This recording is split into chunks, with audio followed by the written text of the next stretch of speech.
Bonjour à tous, j'espère que vous allez bien. Ce matin, je voudrais m'adresser à ceux qui veulent vraiment apprendre l'anglais. Je sais qu'en début d'année 2024, vous avez pris la résolution de parler l'anglais, mais malheureusement, pour une raison ou pour une autre, vous n'avez pas pu le faire. Je voudrais vous dire que c'est toujours possible, même si l'année 2024 est finie ou presque. Nous entrons dans une nouvelle année où vous allez prendre de nouvelles résolutions et vous allez essayer de voir pourquoi est-ce que vous n'avez pas pu atteindre vos objectifs en 2024 en ce qui concerne l'anglais et voir ce qu'il y a lieu de faire. La première chose, c'est de passer à l'action. C'est de passer à l'action parce que, comme on le dit, un voyage de 1000 km commence toujours par un premier pas. Oui, il y a certaines personnes qui attendent les moments opportuns. Bon, je ne sais pas ce qu'elles appellent moment opportun pour apprendre l'anglais. Bon, il y en a qui disent que non, je vais aller au Ghana, je vais aller dans tel autre pays pour parler anglais. Non. Le plus important, ce n'est pas le fait de dire que j'attends le meilleur moment ou bien aller dans un pays anglophone. Parce que, quoi qu'on dise, la personne qui est au centre de la formation en anglais, en langue de façon générale, c'est l'apprenant. Voilà, c'est la façon dont tu t'engages qui fait que tu progresses. Il ne suffit pas de t'inscrire à un programme, il ne suffit pas d'avoir un coach, il ne suffit pas de dire je vais apprendre l'anglais en 3 mois ou bien en 6 mois pour parler anglais. Ça ne garantit rien. Voilà, donc à partir du mois de janvier 2025, nous allons commencer des podcasts, surtout pour les personnes qui sont à San Pedro.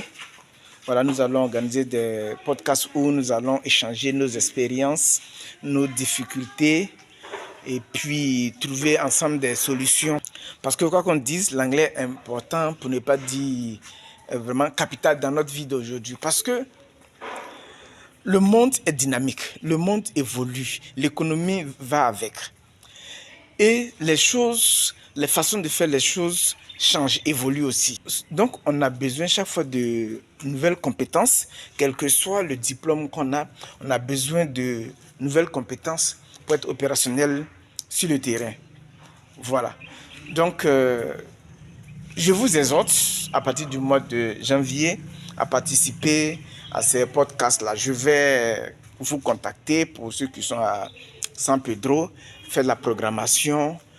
L'émission peut se faire en français ou bien en anglais.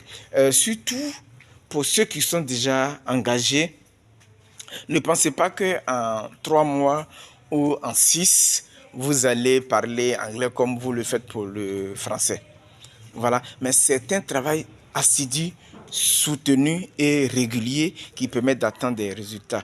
Même nous-mêmes qui sommes formateurs, nous travaillons régulièrement afin de nous améliorer. Voilà, donc je vous exhorte à vous mettre au travail et l'anglais n'est pas lié à l'école. Voilà, c'est pas parce que quelqu'un ne va plus à l'école qu'il va dire qu'il ne peut plus apprendre et surtout parler anglais. L'anglais est avant tout une langue. Voilà, ce n'est pas une matière d'école. Ok, donc sur ce, je vous souhaite de passer de bonnes fêtes de fin d'année et que Dieu nous permette de nous retrouver de l'autre côté de la ligne, c'est-à-dire en 2025 pour recommencer nos rêves, pour commencer les premiers pas afin de matérialiser nos rêves.